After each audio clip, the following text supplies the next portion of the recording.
Assalamualaikum warahmatullahi wabarakatuh. Bocah-bocah, dino iki awak dhewe bakal bahas penilaian tengah semester 1 sing wis dikerjakno bocah-bocah minggu wingi.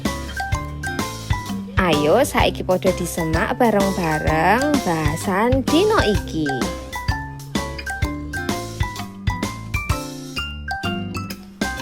Yuk langsung dibahas. Nomor 1, lanjutan tembang ing ngisor iki yaiku. Sik padha eling. Dondong opo salah, duku cilik-cilik, gendong opo becak. Lanjutane yaiku A. Mlaku timek-timek, B. Tindak menyang pasar, C. Adik diparingi. Ya, jawabane yaiku mlaku timek-timek. Jawabane sing A. Nomor 2, ing teks wacan keluargane Pak Wibowo kagungan putra loro yaiku A. Desi lan Rini, B. Rini lan Bimo, C. Bimo lan Desi. Jawabane yaiku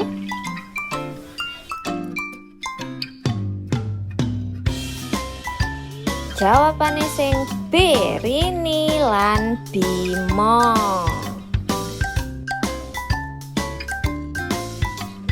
Nomor 3, rukun agawe santoso, crah agawe, A. Sumringah, B. Seneng, C. Bubrah. Jawabane sing apa? Jawabane yaiku C. Bubrah. Crah iku agawe bubrah.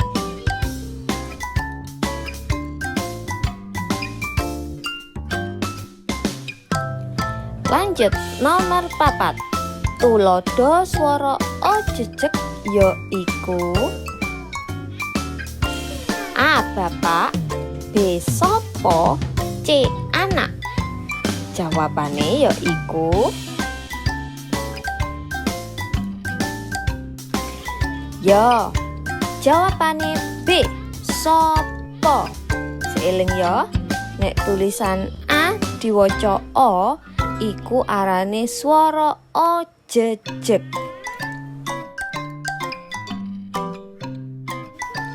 Nomor 5, tulodo swara I jejeg yaiku. Seeling ya, swara I jejeg yen tulisan I tetep diwaca I iku arane swara jejeg. Nah, jawabane sing apa? A. Pipi, B. Wis, apa C. Duit.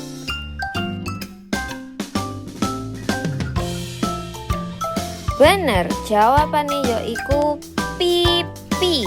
Ini tetep diwaca I, jenenge iku swara I jejeg. Lanjut nomor 6, tembung ing ngisor iki sing klebu swara U miring yaiku. Seiling, U miring berarti tulisan U tapi ora diwaca U. Coba sing endi? A. Buku, duku, suku, B. Duwe, telu, santun, C.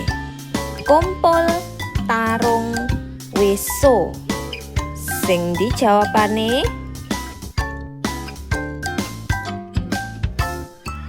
Jawabane sing C.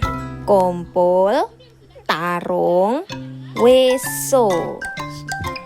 Tulisan U tapi ora diwaca U, wacae O. Lanjut nomor 7, tembung ing ngisor iki sing klebu swara O miring yaiku A. Becak, dalan, tindak. B. Para kiwa ukara. C. Kanca kerja padha. Sing endi ya jawabane?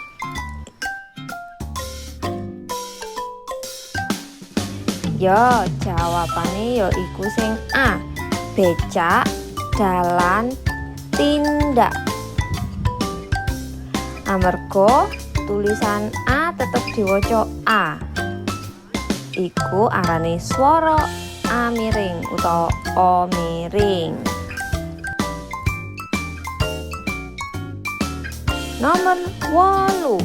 Tembung sing bener penulise manut gambar ing ngisor iki ya iku A. SEGA, B. SEGO utawa C. SAGO. Jawabane ya iku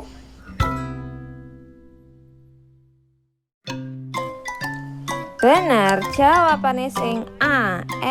SEGA. Tapi mocoe sego.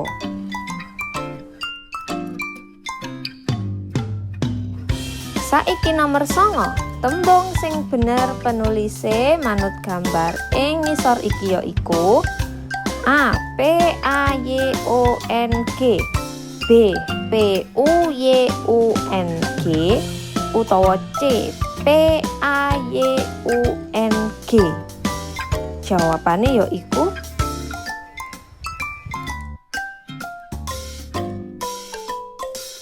ya, jawabane ya iku sing C. PAYUNG, payung.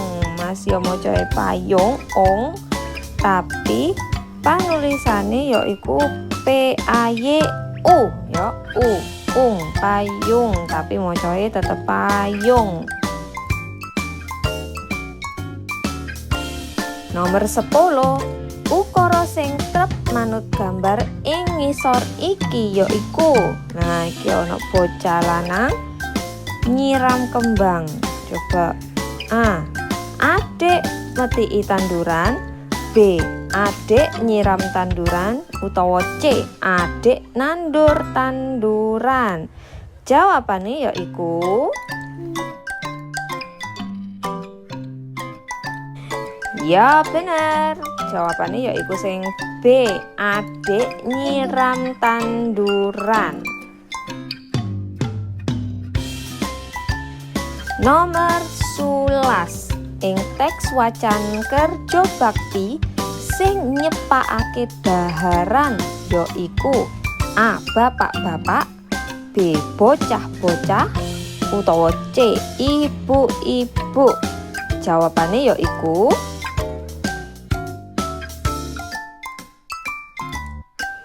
bener, C. Ibu-ibu sing biasane masak-masak, nyiapno daharan iku ibu-ibu.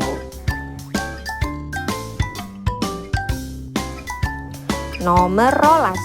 Ing teks wacan kerja bakti piranti sing digawe para warga resik-resik yaiku A. Potelot penghapus penggaris, B. Pacul arit sapu cikrak utawa C. Raket kok gawang. Piranti ku alat sing digawe kerja bakti iku apa wae? Jawabane ya iku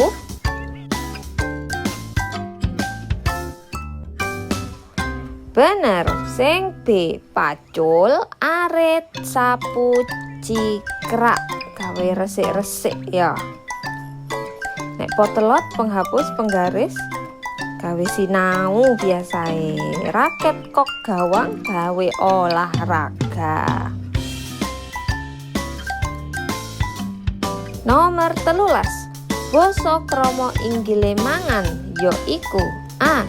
Dahar, B. Siram, C. Tindak. Iku kurang ene ya. Sakjane tindak. Jawabane yaiku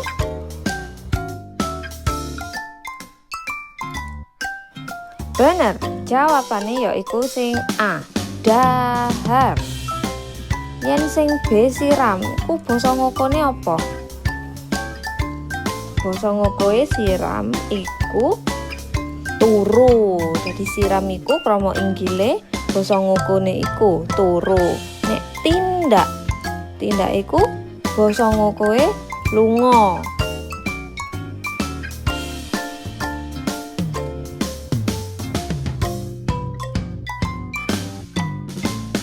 Lanjut nomor 14. Anake kucing arane gampang ki.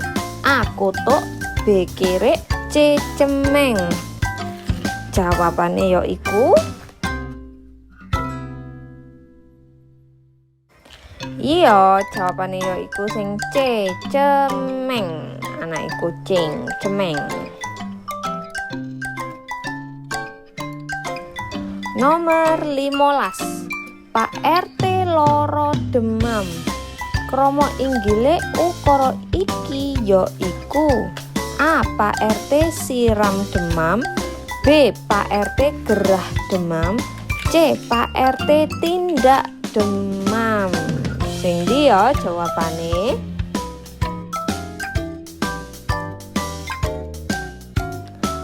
Iya bener, jawabane yaiku sing B. Pak RT gerah demam. Krama inggile loro iku gerah.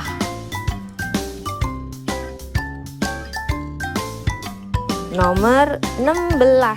Sing diarani dolanan egrang yaiku gambar sing ndi? Sing A utawa sing B apa sing C? Jawabane yaiku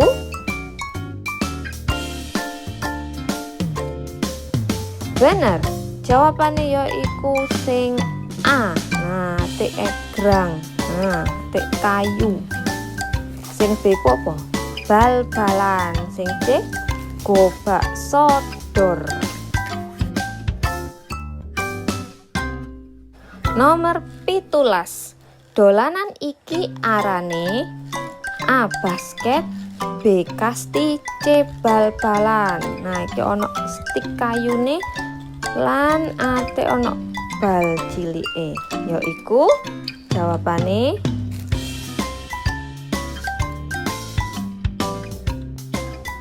B. Kasti. Benar.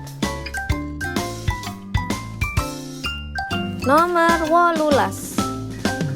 Terusane tembang sing judule Padang Rembulan iki yaiku sik padha eling tembang Padang Rembulan. Yuk pro kanca dolanan ing njaba padang bulan titik-titik.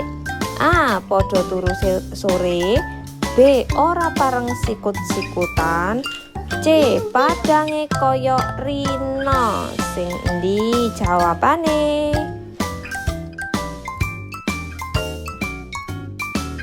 Bener, jawabane sing C. Padange koyo rino.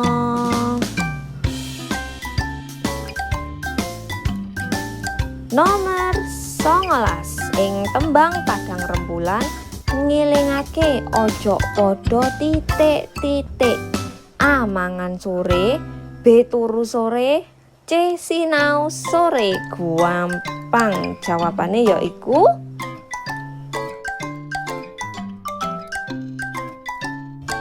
B. Turu sore. Ngilingake ojo podo turu sore. Nomor 20. Ing tembang Padang Rembulan ngandani yen kudu titik-titik marang kanca-kanca. Kudu apa? Kudu rukun, apa kudu sikut-sikutan, apa kudu tukar padu? Jawabane yaiku bener, sing A. Kudu rukun ya, ora pareng sikut-sikutan utawa tukar padu. Kudu rukun marang kanca-kanca. Lanjut nomor 21. Gambar iki arane A. Wedhus, B sapi, C mentok. Jawabannya yaiku gampang. Iya bener, A wedhus. Nomor 22, gambar iki arane A bal, B neker, C kok. Jawabannya yaiku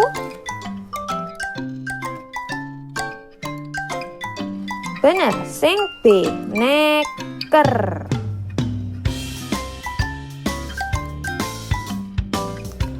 Telulikur, aran wit ing ngisor iki yaiku, nah dideleng gambare wit apa iku? A glugu, B debok, utawa C tebon. Bener, jawabannya yaiku sing B. Iki aran wite debok. Nomor 24, kembang ing ngisor iki arane A menik, B maya, C tuntut. Jawaban sing bener yaiku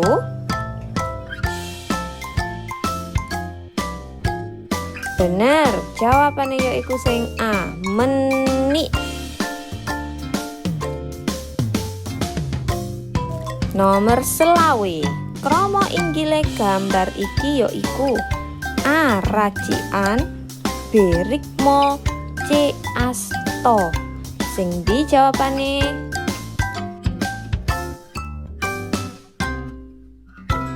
Yo bener, jawabannya sing C asto. Nah bocah-bocah, iku mau bahasan PTS siji. Muga-muga manfaat gawe bocah-bocah. Jaga kesehatan. Biaya akhiri. Wassalamualaikum warahmatullahi wabarakatuh.